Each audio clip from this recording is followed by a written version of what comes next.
ത്രിയേക ദൈവതിരുനാമത്തിന് മഹത്വം ഉണ്ടാകട്ടെ. എത്രയും ആദരിക്കപ്പെടുന്ന വിശ്വാസ സമൂഹമേ,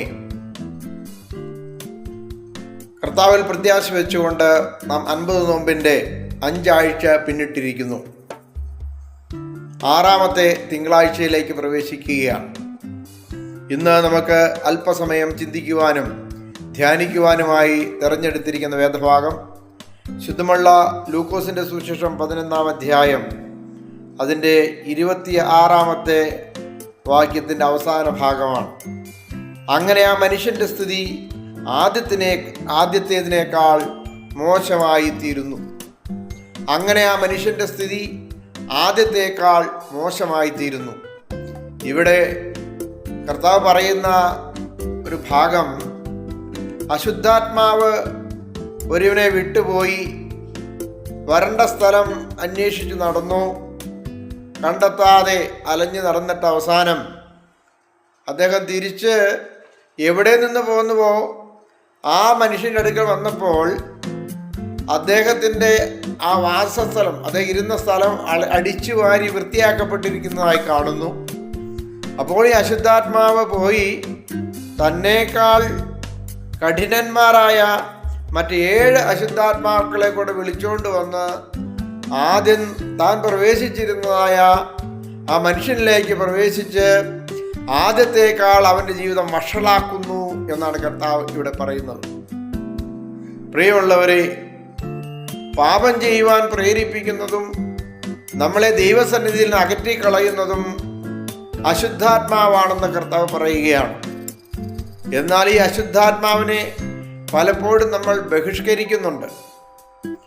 ദൈവത്തിൻ്റെ വചനം കേൾക്കുമ്പോൾ അല്ലെങ്കിൽ ദൈവത്തെ ധ്യാനിക്കുമ്പോൾ ഈ അശുദ്ധാത്മാവിന് നമ്മൾ ഇരിക്കാൻ സാധിക്കുകയില്ല, അവൻ ഇറങ്ങിപ്പോകും. അപ്പോൾ നമ്മുടെ ഹൃദയം ശുദ്ധമായി തീരും. ശുദ്ധമായി തീർന്ന ഹൃദയത്തിലേക്ക് നാം കർത്താവിനെ ഉൾക്കൊള്ളുന്നില്ല എങ്കിൽ ആ പുറപ്പെട്ടു പോയ അശുദ്ധാത്മാവ് മടങ്ങി വരികയും തന്നേക്കാൾ കഠിനന്മാരായ 7 ആത്മാക്കളെ കൂടെ വിളിച്ചുകൊണ്ട് വരികയും, അശുദ്ധാത്മാക്കളുടെ കൂട്ടുകാര് വളരെ പരസ്പരം സ്നേഹമുള്ളവരാണെന്നാണ് പറയുന്നത്. അവരെ വിളിച്ചുകൊണ്ട് വന്ന് ആദ്യത്തേക്കാൾ വഷളാക്കി തീർക്കുമെന്നാണ്. മുമ്പുണ്ടായിരുന്നതിനേക്കാൾ കൂടുതൽ പാപിയായി മാറുന്നു. പലപ്പോഴും പലരും പറയാറുണ്ട്, ഏറ്റു പറഞ്ഞ പാപം കൂടുതലായിട്ട് ചെയ്യുകയാണെന്ന്. പ്രിയമുള്ളവരെ, എന്തുകൊണ്ടാണ് ഏറ്റു പറഞ്ഞ പാപം കൂടുതലായി പിന്നീടും നാം ചെയ്യുന്നത് എന്ന് ചോദിച്ചാൽ അതിനൊരു കാരണമേ ഉള്ളൂ. നാം വിട്ടുകളഞ്ഞ പാപത്തിൻ്റെ ആ സ്പേസിലേക്ക് ദൈവത്തെ അല്ലെങ്കിൽ ദൈവത്തിൻ്റെ വചനത്തെ അല്ലെങ്കിൽ ദൈവത്തിൻ്റെ സാന്നിധ്യത്തെ ക്ഷണിക്കുന്നില്ല. ദൈവം നമ്മുടെ ഉള്ളിൽ വസിക്കുന്നെങ്കിൽ മാത്രമേ പാപം നമ്മുടെ ഉള്ളിൽ പ്രവേശിക്കാതിരിക്കുകയുള്ളൂ. ദൈവം നമ്മുടെ ഉള്ളിൽ വസിക്കണമെങ്കിൽ ദൈവത്തിൻ്റെ വചനം ഉൾക്കൊള്ളുവാൻ നമുക്ക് സാധിക്കണം. ദൈവത്തിൻ്റെ വചനം അപ്പമായി തീരുന്നതാണ് വിശുദ്ധ കുർബാന. ആ വിശുദ്ധ കുർബാന നമ്മൾ ഉൾക്കൊള്ളുമ്പോൾ കർത്താവിനെ നമ്മുടെ ഉള്ളിൽ സ്വീകരിക്കുകയാണ്. അതുകൊണ്ടാണ് കർത്താവ് പറഞ്ഞത്, എന്നെ ഭക്ഷിക്കുന്നവൻ എൻ മൂലം ജീവിക്കും, ഞാൻ അവനിലും അവൻ എന്നിലും വന്ന് വാസം ചെയ്യും.